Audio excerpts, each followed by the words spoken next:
أخيك أو شيخي نجب ما شربو أتجي فيزو أتجي نربو ججم لما أنهي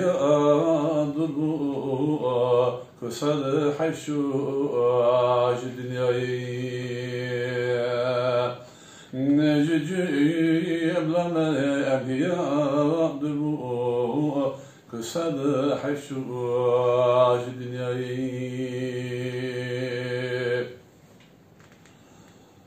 ظهور جبل شيخ أبو جبو دري در مبو شراي أهلي مبو قصد حشراج دنياي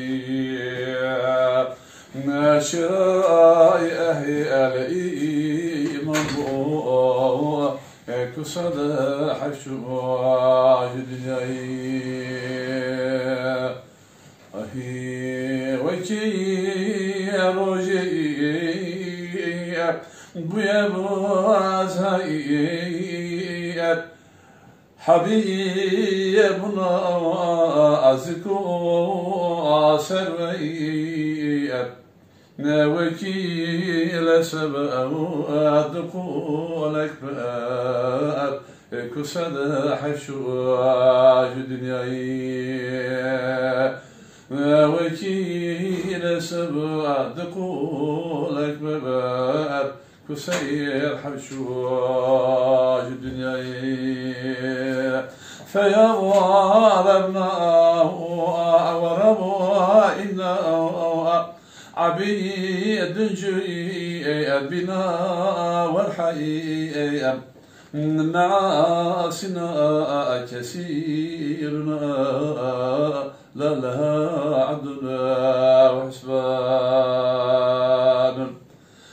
معاصنا كثيرنا لا لها عدنا وحسبان